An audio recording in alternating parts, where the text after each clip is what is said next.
Brothers and sisters in humanity and faith, what is awesome?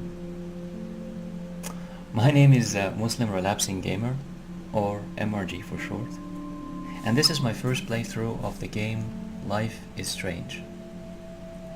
I believe I'm in episode 4 now. The usual obvious but necessary disclaimer: I do not represent Islam as a belief system or Muslims in general. I only represent myself.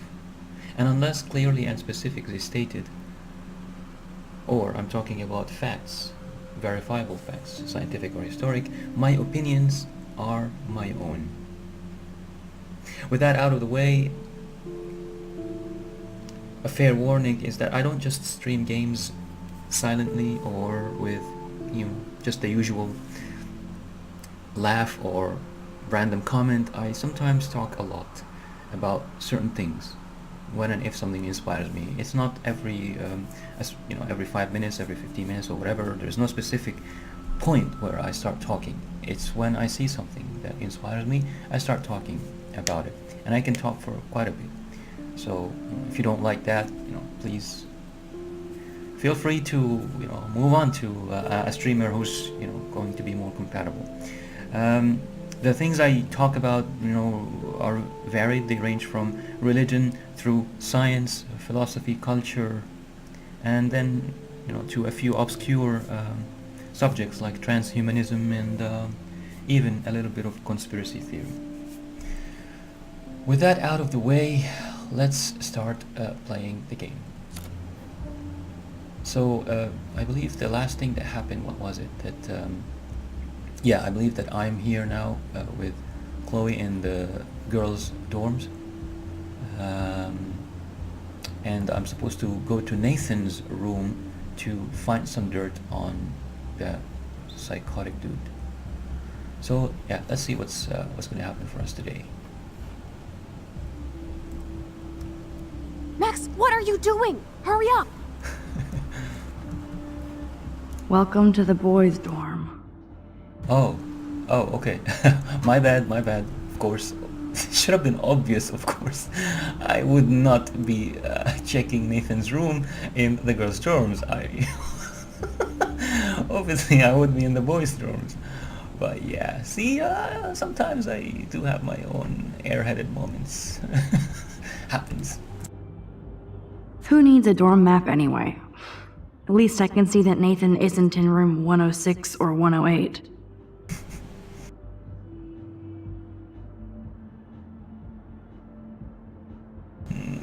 Man, this is a freaking mess. Freaking hell. And it's a contrast with the girls, with the same map in the girls building, and I find it realistic. Sadly enough, I'm a guy, and yeah, I can look at that and say, yeah, okay, guys in university, they probably would do that. And then on the other hand, girls, they might be more leaning towards a better visual taste, more visual beauty. So they probably wouldn't graffiti their dorms map all this way. I can believe. I mean, I can buy into it. Even though I'm a guy, I can still buy into it. Sadly, my my fellow members of my gender can be, yeah, be just not really appreciative of, well, they are appreciative of visual beauty when it comes to girls, but you know, only when it comes to girls probably, isn't it? But when it comes to just, you know, random visual beauty in the world, yeah, they can be destructive, unfortunately. Not even, let alone, you know, being appreciative, they can be destructive of it. But what is written there? I'm just this map is covering something on it. I fucking know you would do this. I fucking knew you would do this. I fucking knew you would do this. That's like me, you know. That's me. I would come here, you know, basically, yeah. You know, if I were in this building, if I lived in this building and I came here as a new student and I looked at this, I would write that. I would say, I fucking knew you would do this. You freaking brutes.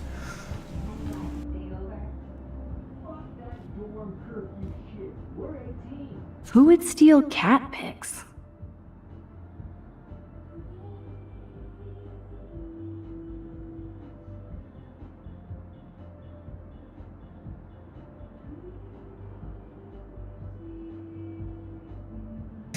This these cats were my best friends.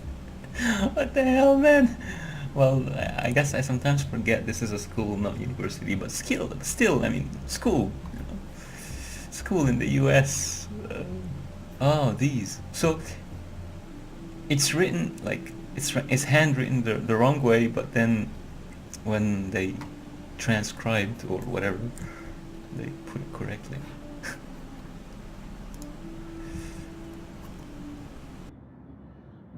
Yeah, this ad is all over the place. It's in the swimming pool, and the girls' building, and here too.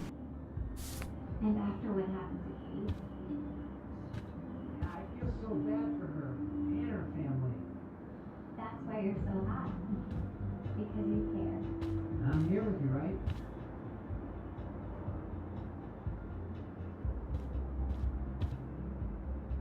They have one more meeting left.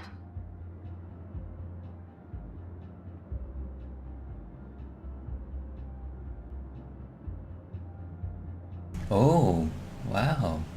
I like that. You know, real life references, real life games. I mean, it's pretty cool. Gamer guys, every week we play and analyze a new game. Is that like me or something? Like, is this what I'm doing? I'm playing an no, I don't think well, sometimes I do analyze the game itself, but more often than not, I think what I'm doing is I'm analyzing bits of a game, parts of a game. I'm analyzing the relationship between something in a game and real life. You know, I'm trying to link both and kind of analyze that link itself. You know, that's perhaps more like what I do. So yeah, from Call of Duty to World of Warcraft. Of course, I played a lot of World of Warcraft back in the day. You know, I sometimes miss it, you know, feel nostalgic about it, but I don't. But for the most part, I just don't return to it. Call of Duty, I've only played one Call of, no, one. Played two Call of Duties, like two of the series, as in multiplayer. So I played only two multiplayer Call of Duties, and I've enjoyed only one of them. I'm more of a Battlefield player, and more recently Overwatch player. I just wish Battlefield offered more close quarters maps. Basically like the Battlefield 3 maps. In Battlefield 3 we had those this close quarters expansion. That was my absolute favorite expansion in all of the Battlefield series, really. I know most Battlefield players play it for the, you know, planes, the jet fighters, the tanks, and, you know, vehicles basically and stuff. But yeah, I like Battlefield, but I'd rather play just for the close quarters. And they haven't produced a close quarters expansion, like proper close quarters maps, in a long time. Anyway, this might be irrelevant to most players. I don't know, maybe. I mean, I play first-person shooters, and I also play Life is Strange, but I'm guessing that some people who play Life is Strange are never gonna touch a first-person shooter, maybe, or maybe I'm just, you know, being assumptive. I don't know. Anyway, strategy to shooters. Yep, game on. Cool. That looks like a that looks like a club I might, want to try to join. But then, of course, in most Western countries, it's gonna involve a lot of beer drinking, all that stuff. I'm not gonna. So yeah, there's no place for a guy like me in most of these places in the West.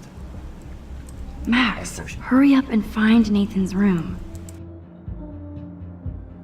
Evan. Of course. That's why no shits were given. Evan rolls. Verdict Club success. Love it. Uh.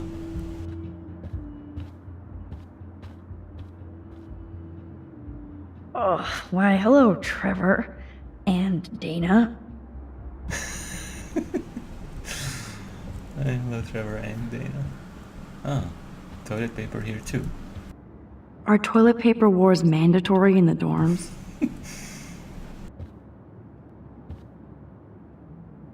Oh man. The hell? Seriously, man, the guys can be just really, really extremely distasteful. Can I has art? Even after Kate, nobody here learned anything about bullying. Oh, they're bullying the Latin guy. He's like American Latin, isn't he? And he's a good artist. Can I has art, and then bullying him. Jerks. At least nobody messed with the Kate portrait. Cry, hipster, cry. What the hell? Is he? He's not a hipster, is he? The artist guy. Everyone is a hipster in this game, isn't it? Even Max. Max is not a freaking hipster. Don't know why. Why don't Nod are insisting on having other people in other characters in the game refer to her as a hipster. Look, no glasses, no checkered shirt, no hipster. Thank you very much. I know I'm kidding, I know, but still.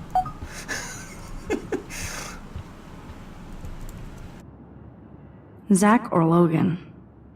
Who knows? Bro's got a bro.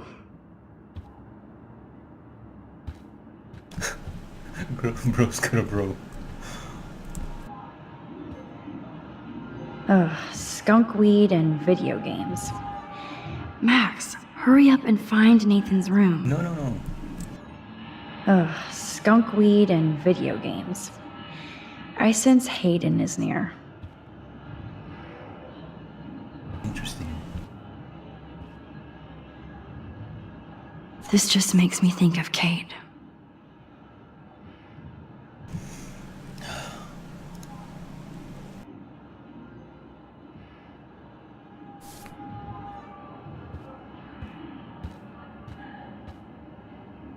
This can only be Nathan's room.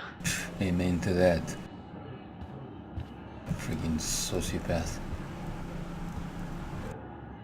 Hello, Warren's room. Hawking and him make a good team.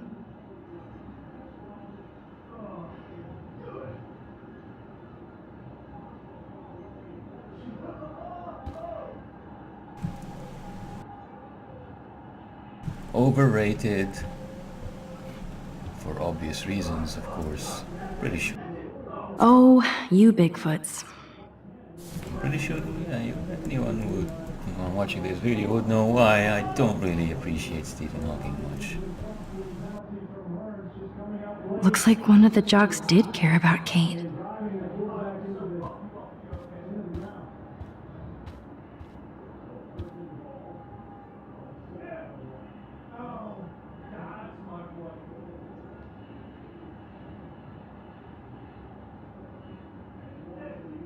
Poor Warren. This is the work of Nathan. He's so lucky I'm a pacifist. I am not.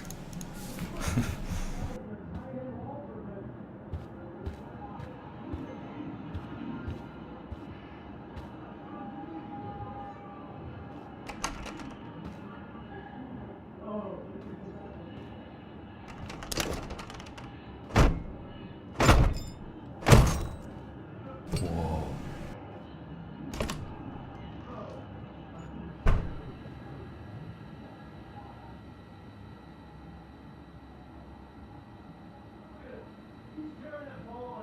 Now I need to find Nathan's phone, or anything with clues.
Alright, now that SMS reading is out of the way, I think it's time for total and overwhelming weirdness. Right, straight from a projector.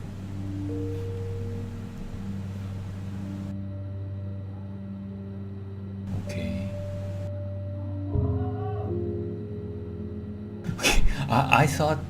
I thought Nathan was a psychotic bastard, but this is a whole other level of psychosis. This is definitely, you know, it's just one step beyond bizarre. I just didn't expect that. Seriously, man, imagine getting into someone's house or room and seeing this looping from a projector. I just don't know what I would think.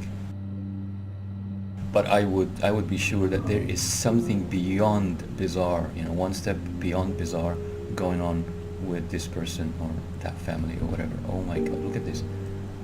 Is this, oh freaking hell. Nathan clearly has his fetish down. Oh yeah, exactly. This is like an arms bondaged arms behind. I think, yeah, this looks like a girl's back. BDSM. That is so Chloe.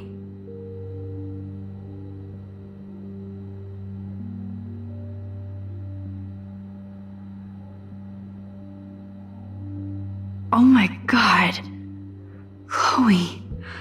Oh, Chloe. What the hell is this?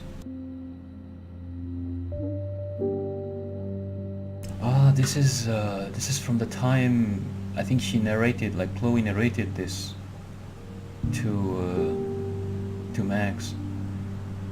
So this is why she said she would tell everybody what he does, you know, that he drugs girls or something like that.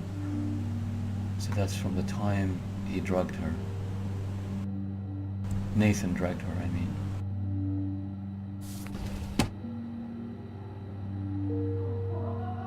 I can rewind if he shows up, but I can't count on it.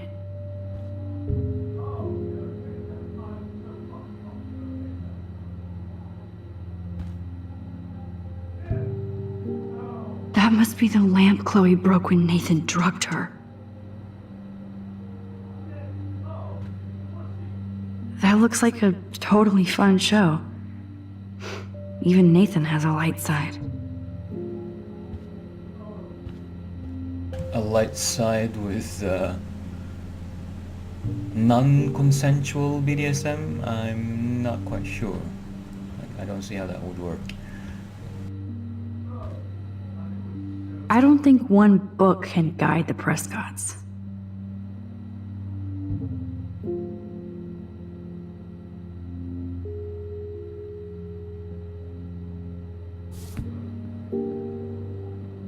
Damn, Nathan. That's a nice shot. If only all your energy went into photography. It's so damn creepy, but the guy has his own style.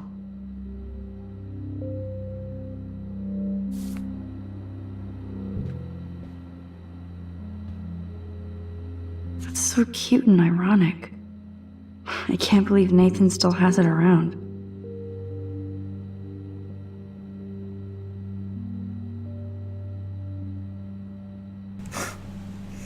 Yeah, it is cute and ironic indeed.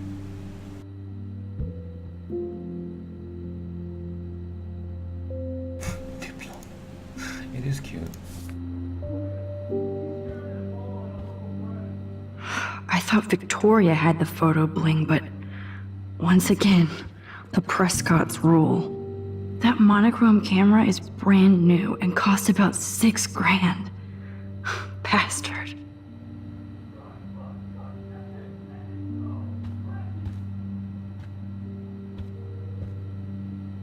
I don't think this prescription has helped, Nathan.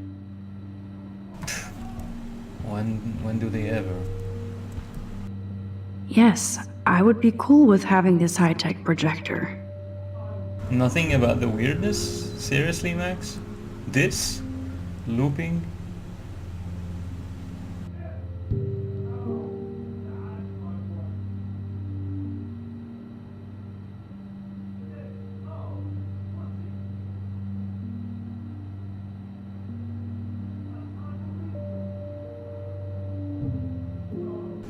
I mean, if this was part of some sort of documentary, it would have been... This room is like Nathan's mind. Yeah, pretty much. Yeah, I mean, that would be totally cool if this was some sort of photography documentary, for example. Yeah, no problem, we can watch this, but this guy has it from a, like basically from a projector, looping. He has it looping from a projector, and it does include a few, weird things there, so.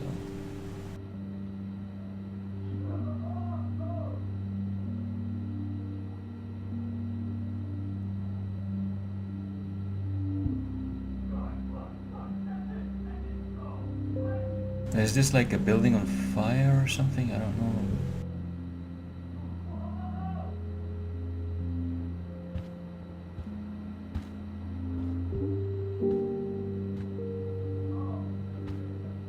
Nathan likes his tortured subjects way too much.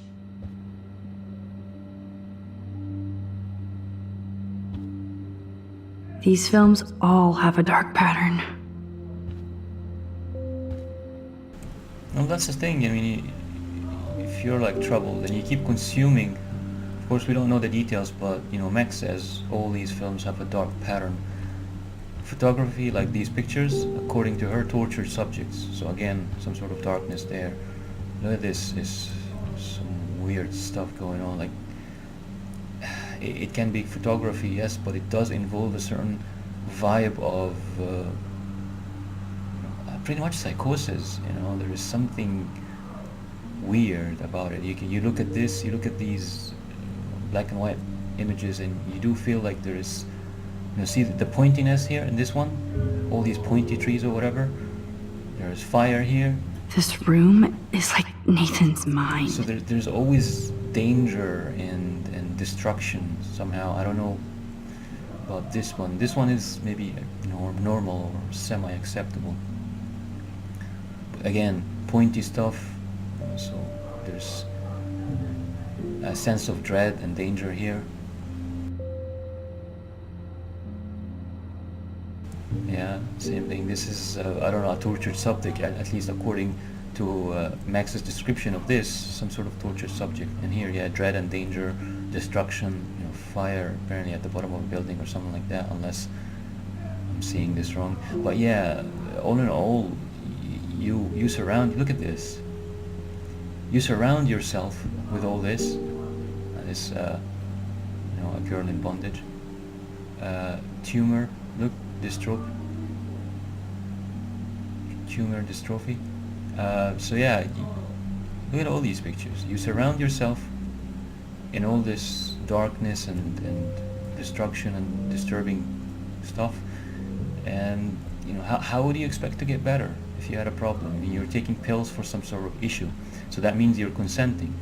You I don't know, maybe you're seeing a doctor or a psychiatrist or something, and they prescribe pills for you, and you are actually taking them. So part of you knows that there is some sort of issue, that you have a problem, and you need to deal with it. And yet, instead of dealing with it, instead of surrounding yourself with something positive, you surround yourself, you immerse yourself in all this darkness and destruction and dread and danger. How would you expect to get better? And people, I guess some people just don't realize that what they surround themselves with has a direct effect on them. What they live in, hours. He has everything in here except peace of mind. Exactly. He's not like at least trying to give himself something like peace of mind in any of his surroundings. Maybe with the exception of this picture here, the new romantics. I don't know about this. Let's look at this cross here. Nathan took this from Kate's altar.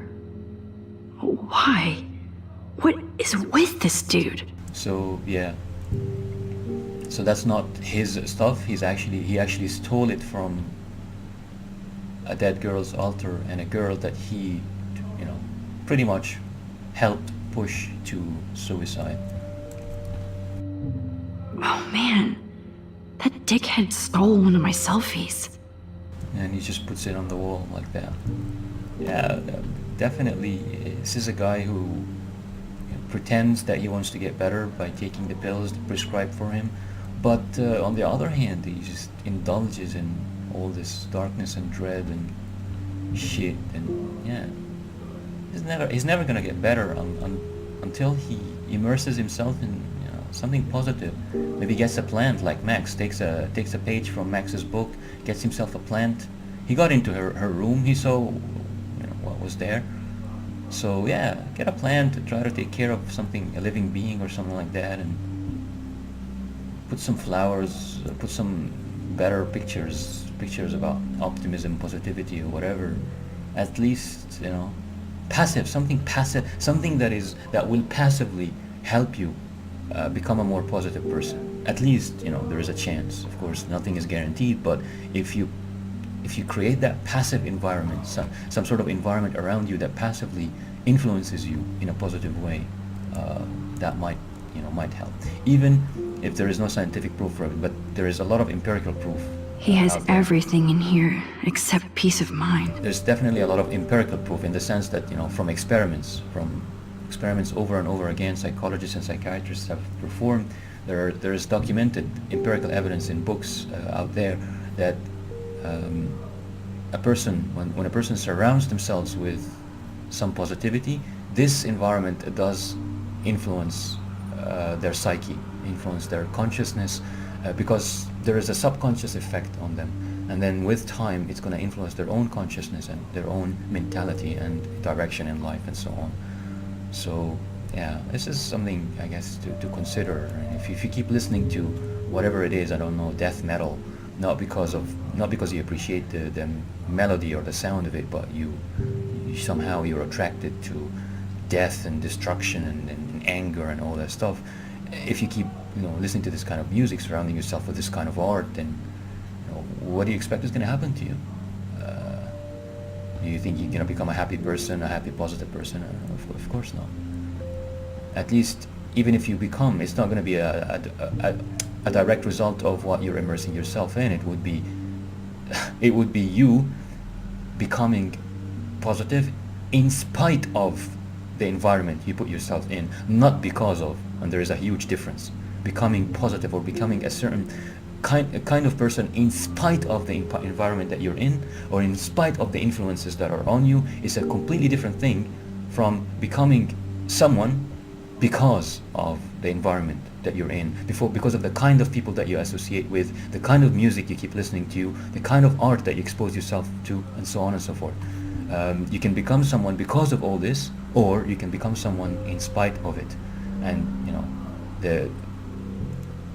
the reason why you would go in this or that direction. This room is like Nathan's mind. Well, there's no one reason, but the reasons why you would go in this or that direction are so complex, and they would definitely be in a case-by-case basis.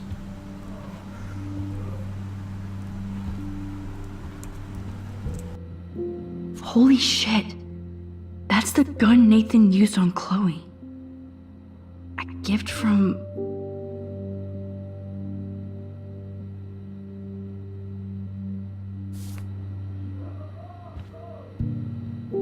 So he read the manual and still had the safety off while threatening Chloe at the beginning of the game. Nice. Nathan Prescott, all-American teen. We need to stop looking at that quickly.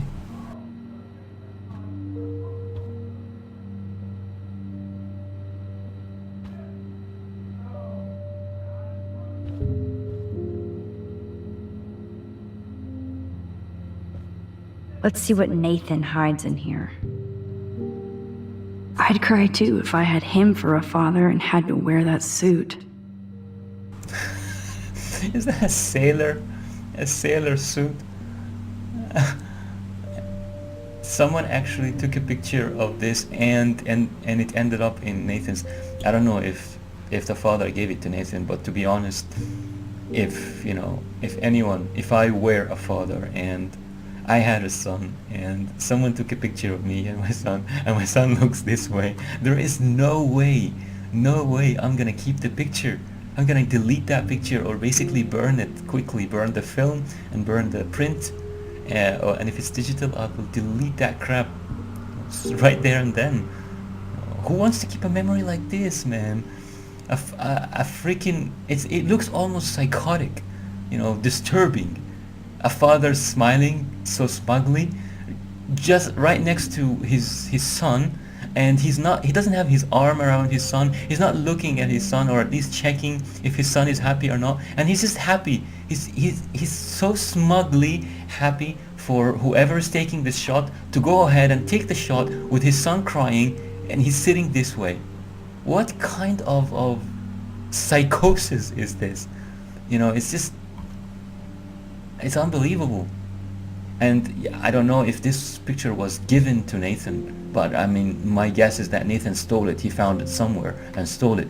But still, why Nathan was able to find it, or why it made its way somehow on Nathan's desk, is on this father, this disturbing, father, looking like this.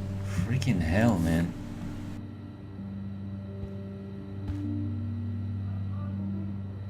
Okay, before I check something, and probably Nathan is gonna get in, or Chloe will come running. Ooh. That is so Chloe. Oh yeah, I checked this already. Okay. Alright, and I don't want to play the MP3 player. Do I not? Okay, I can always rewind, I guess. Whale songs? Maybe this is the only soothing thing Nathan ever hears. Yeah, interesting, whale songs. This might be linked to the whales dying on the beach, or almost definitely linked to it. Nathan is way into this party. Bad sign.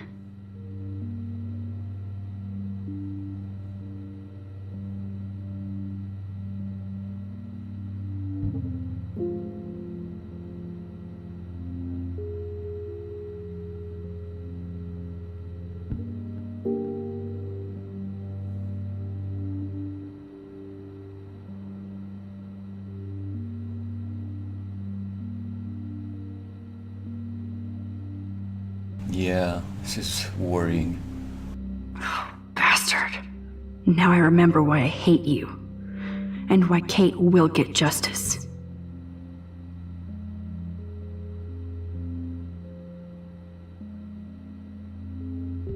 So yeah, it could be Nathan after all, who bought the domain name for Kate's video and worked on spreading it to begin with.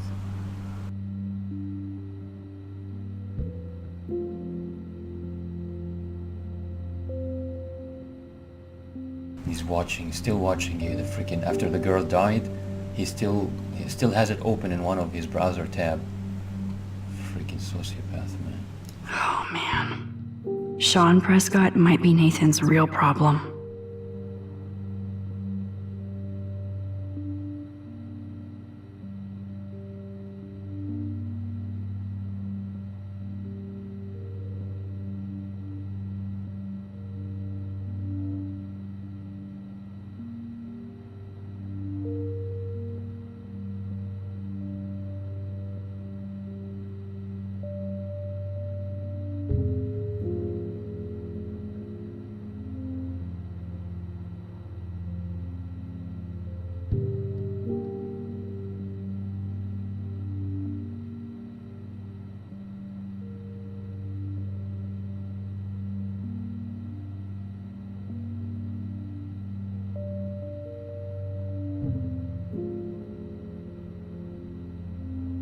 Yeah, this episode's name is Dark Room, and Nathan, we saw on principal on the principal's computer on the office.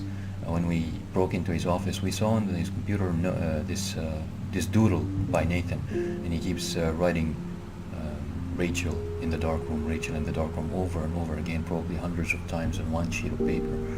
So, and the episode's name is Dark Room, so I wonder, so this is probably a reference to it. I need you to reply. And I'll guide you into this room, step by step, as did my father. The dark room. It was hard for me when my dad opened my eyes to our destiny. But you'll thank me someday. This sounds like some sort of ritualistic, elitist ritualistic stuff.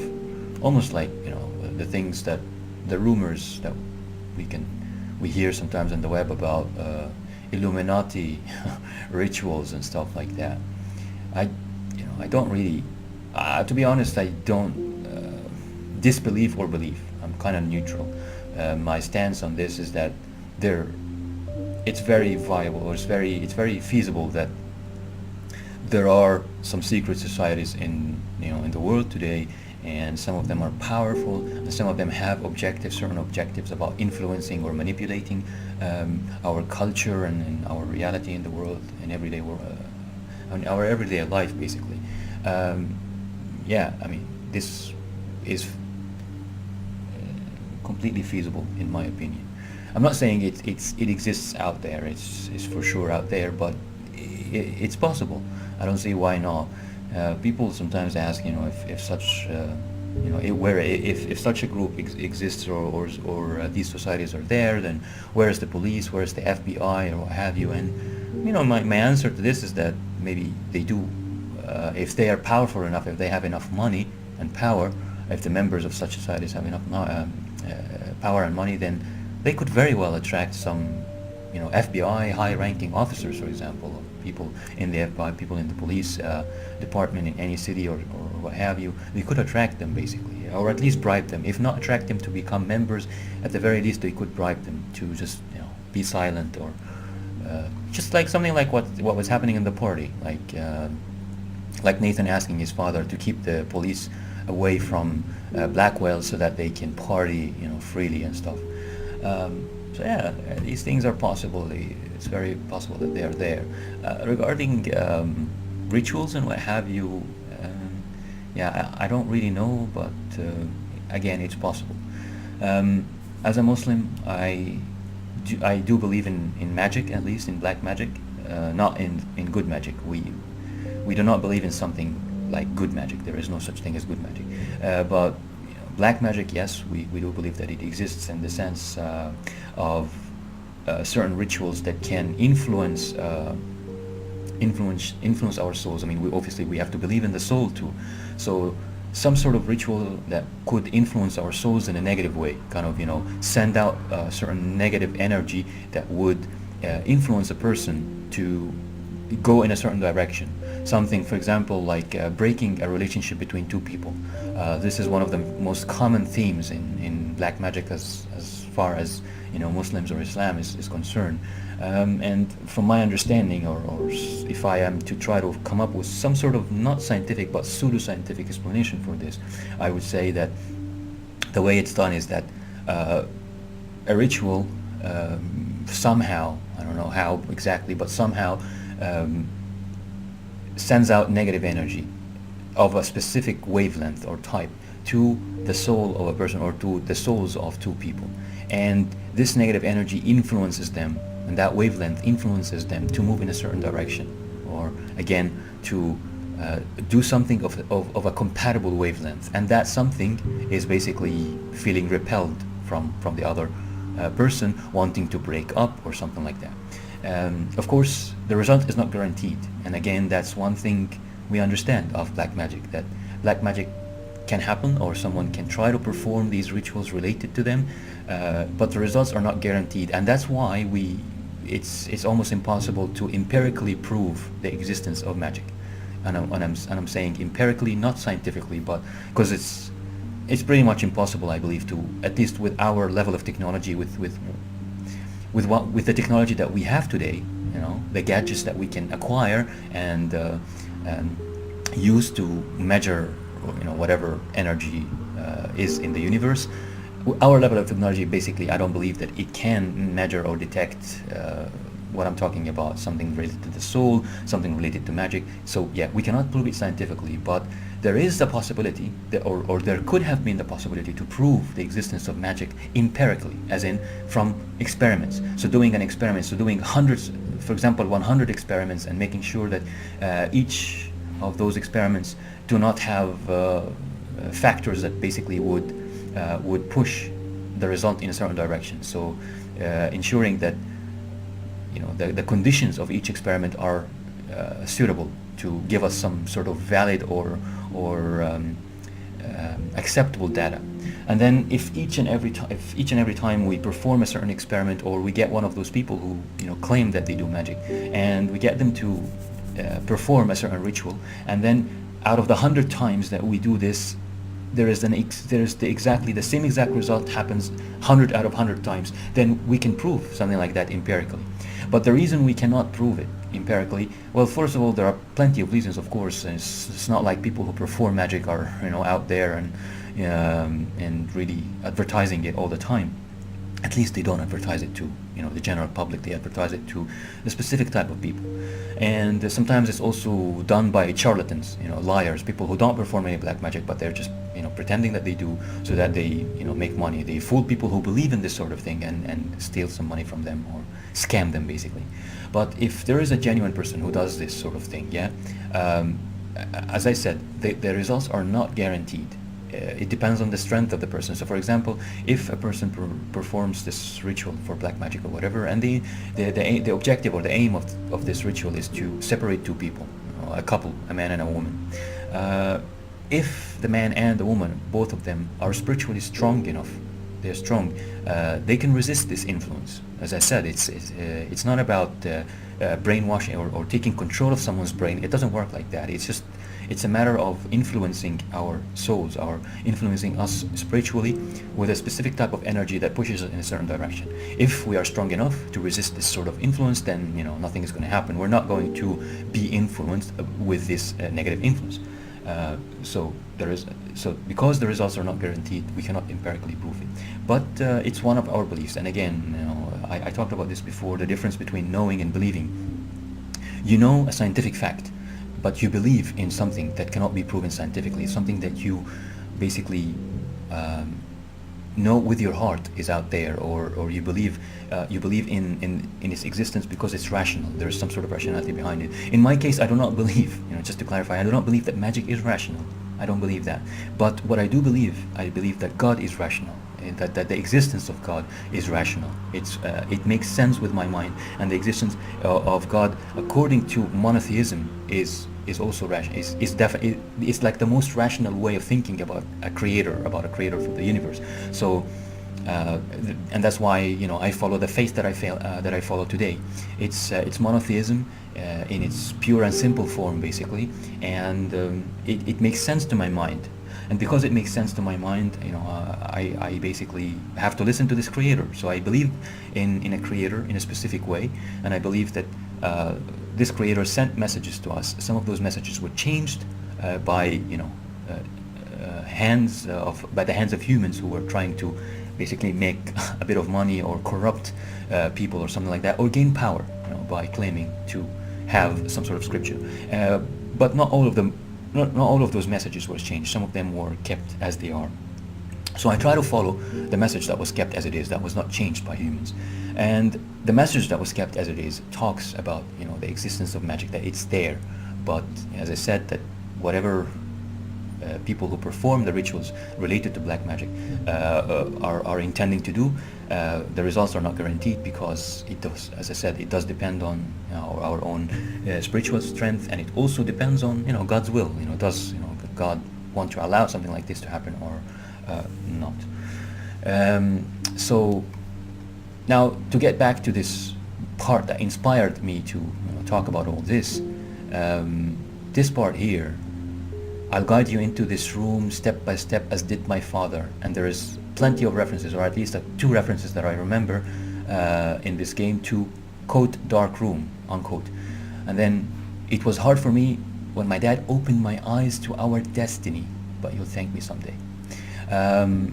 Open my eyes to our destiny is, it does sound like there's some sort of ritual there. Of course, I could be wrong, because I was talking at the beginning of this episode, when I started streaming this episode, I talked about how I got the vibe that Arcadia Bay is safe, that yes, whales are dying, but the storm is not coming. And I was wrong about this. I got the wrong vibe. So I got this vibe, but it's not true. The storm is coming, and the whales dying is a continuation of animals dying. After the first sign was this snow, and then we had this eclipse, and then animals dying. So the whale is just whales dying is obviously something much heavier than birds dying. It's a big animal. It's an animal that is rare, cherished. So when you see whales dying, this is something quite serious. So I was wrong about that, or at least I got the wrong vibe at the beginning of this episode. So I could also be wrong about this, but the vibe I'm getting at this point is that this is very ritualistic. Open my eyes to our destiny, and there's a dark room there. So there is a destiny and there's a dark room. It definitely sounds like a ritual there, and some sort of elitist ritual, obviously, because these are elites, and they are not just elites; they are elitist people. This is pretty much the sort of thing that people sometimes refer to as the Illuminati in real life. I don't really believe in a group of people called the Illuminati. I don't think there is such a thing, and if they did, I really don't think they refer to themselves as the Illuminati. But I do believe that there are elite people out there. Obviously, I mean, everybody knows there are elites in the world. People who have the most money, people who control whole industries and stuff like that. Those are elites, and I do believe that some of the elites in this world, not all of them, but some of the elites in this world, gather in their own clubs, and maybe they do. They perform certain rituals of brotherhood or fraternity or what have you, to join that club. Maybe not, but they are there. So this whole thing, it kind of just reminds me of what people sometimes refer to as Illuminati and their rituals. So this could very well be an elitist and elite family with their own traditions and rituals and what have you, and passing on something. So it could have some sort of power coming from a certain source. This dark room maybe has some sort of power in it, at least according to the story. This story, Life is Strange. So this is the sort of vibe I'm getting right now. And with that, be right back. I noticed that when I paused the streaming, unfortunately, the length of time that I pause keeps it's like it gets recorded, you know. So when I watched the video, I actually wasn't aware of this. I thought that when I pause, you just the video just stops recording, or there's nothing recorded in a video, but it turns out that it's recorded, and then we get this black screen for 3-5 minutes, black screen with the pause icon in the middle for 5 minutes. I don't think that's ideal, so I do apologize for that. I just didn't know that that's the case. I will keep thinking about how, you know, what to do about this issue, and if you have a solution, if you know of a solution, please let me know. I'm not able to use OBS or Twitch because of technical limitations, you know, a lot of technical irrelevant details, but you know, so yeah, I'm basically kind of stuck with the GeForce experience and YouTube, and I'm happy with YouTube because it allows me to stream at, as I said, 1920, so true high definition, and I really want my archived videos or my recorded videos to be of high quality, to be high definition 1920. But yeah, so for the time being, I guess I can either stop the whole video, and then I have to have many more videos recorded. So instead of, I don't know, instead of 10 videos recorded for my full playthrough of Life is Strange, I might have to have like what, 40 videos or something like that recorded. I guess this could potentially be a better solution, and you know, if one day maybe some of you guys can write comments about this. You know, what do you prefer? Do you prefer, you know, 5 videos or 10 videos for the whole playthrough, but there would be interruptions there with this black screen for 5 minutes or whatever, or would you prefer to watch 30 videos, but you know that everything that you're watching is just the game, there is no black screen that you have to, you know, fast forward for, or whatever, this, you know, right arrow, you can press the right arrow to fast forward. But I think, you know, if I am to take an educated guess, I'm guessing that 30 videos would be better. 30 videos with no black screen interruptions, no fast forwarding requirements would be better. So I think, yeah, I guess that's what I'll do. I'll just, instead of pausing and then returning to continue the stream, I will just stop the stream, and then I will restart it in about 5 minutes or something like this, and obviously I'll have to put the correct number to, you know, order the videos and stuff. So anyway, I'll see you in a few minutes, or if you're watching this recorded, then I will see you in the next video for my playthrough of Life is Strange. Thank you.